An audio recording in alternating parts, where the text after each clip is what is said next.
It's so early in the morning. The sun hasn't even peeked out. Good morning, friends. It's an early Colorado morning. It's not even 7 a.m. yet, and I've had my workout, which is like, yes. And here's what's fascinating. Someone had asked, what is it that lights you up and gets you motivated and inspired? First, I've always had, I think a lot of it is discovering your soul's work. I've always had a passion for what I do. I love kids and I love learning. And then when that didn't pay enough to help me support my daughter, I recognized I can still do what I love in other arenas that pay a lot better. So I learned how to map the skills that I possess with the talents the world needs and is compensating for in a way that aligns with my lifestyle, right? So I look at the annual skills reports of the most desired skills. I work to teach those things to others. I work to cultivate those things in my life.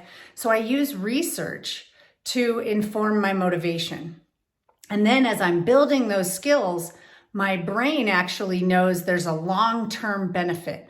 Our brain is an incredible filter, right? And so it takes information in. It can hear the sound of filament in the light bulbs. It can hear the drips of rain hitting the glass, and it has to constantly detect threats for us. So it's pretty exhausting being our brains. And I know that if I can use the way that my brain operates to motivate myself, it will be a great motivator. So our brains like things that are going to have a long-term benefit to ourselves. Our brains love novelty. So I look at what skills does the future need? You can literally Google LinkedIn skills report, insert the year, and you'll find hard skills and soft skills. So pick something that you want to develop in yourself and increase your employability that way. Then you can map top paying fields and look at where do those skills show up in those top paying fields.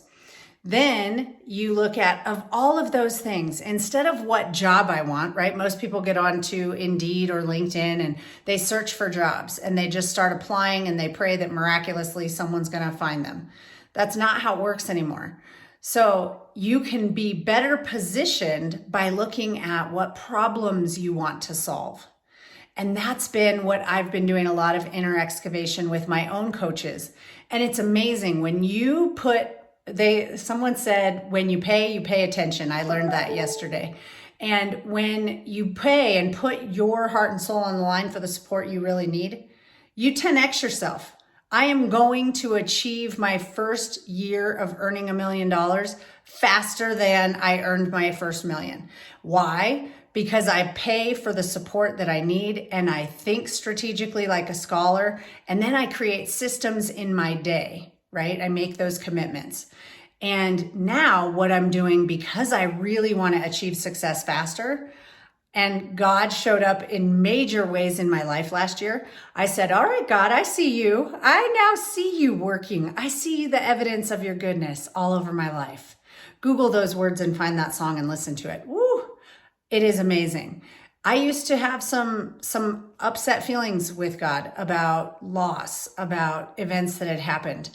And I asked God to help me understand. And I realized those things, as I got to know God, those things are of this world. Those have nothing to do with God. My friend's death, nothing to do with God. Everything to do with disease. Cancer, my cancer diagnosis, nothing to do with God. Everything to do with the lifestyle and environment. Over 90% of cancer is related to that. So again, nothing to do with God.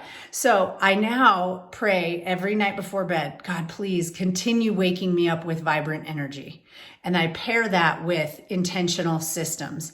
I have a board in my hallway with my checklist: morning drink, morning Peloton ride, morning prayer and reading. It has the sequence or recipe for what brings out the absolute best in me at this moment. That recipe changes, right? Just like any good recipe. You're experimenting, trying new things, new flavors, if you will. Right now, I have 3 workouts on my calendar today.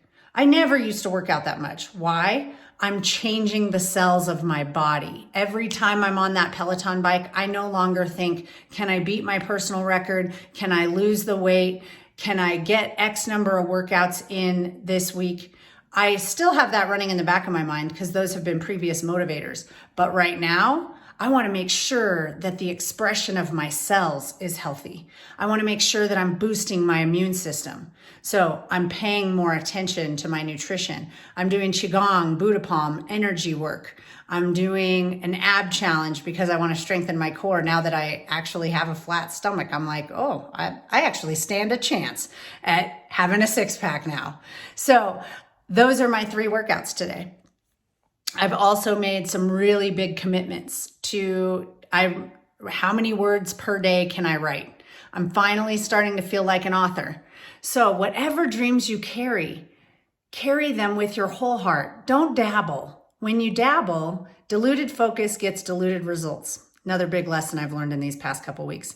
When you're dabbling, you're not really fully committed. Just stop. If you're not committed, just stop it. Save yourself the time. Don't beat yourself up over things you're not accomplishing. That's just not your soul's work. It wasn't what was meant for you to accomplish. So instead, really discover your soul's work. It will fire you up. Pray to God for vibrant energy and say, thank you for waking me up before my alarm every single day. I don't know how he does it. I wake up gradually. I feel super rested. I am focused and on fire throughout the day. I joke with Gigi. I said, man, my boss, she is intense. Because today my boss has me scheduled 6 a.m. to 6:30 p.m. What? My boss is me. Today's a heavy day because tomorrow I'm taking the day off. But, well, not really. I'm working 3 hours tomorrow. So that feels like a day off to me. So condition yourself for excellence. Watch that inner narrative. Do not let it tell you that you can't. Do not let it compare you to others. Some people I know say, oh, well, she has this, or, oh, well, you have that. Quit worrying about what everyone else has. Everyone has it hard. If you really took the time to get to know their stories, you would find out that every single person has it hard. Different kinds of hard, but everyone has it hard. The only difference between those that succeed at incredibly high levels and those that don't is their mindset and the systems they put in their life. So let's use systems thinking. Let's use neuroscience. Let's use leadership. Be reading. Read books on those subjects. Increase the capabilities that you have. Map your skills. Align those skills with problems you want to solve. Get very specific about that. I'm getting very specific. I thought narrowing to women was hard. Now I'm narrowing to women who want to leave corporate and start their own business. I didn't feel equipped to do that. Why? Because I'm still in the early stages of that. But guess what? I know that there are skills that people need that align to that they don't have. And those are the skills, the ones that really differentiate their level of success. Those are the skills that I really want to cultivate with them because I know no one else is teaching them those things. So that's a little bit of what it looks like. It's still messy, and that's okay. Let your mess become your masterpiece and trust in your ability to figure things out.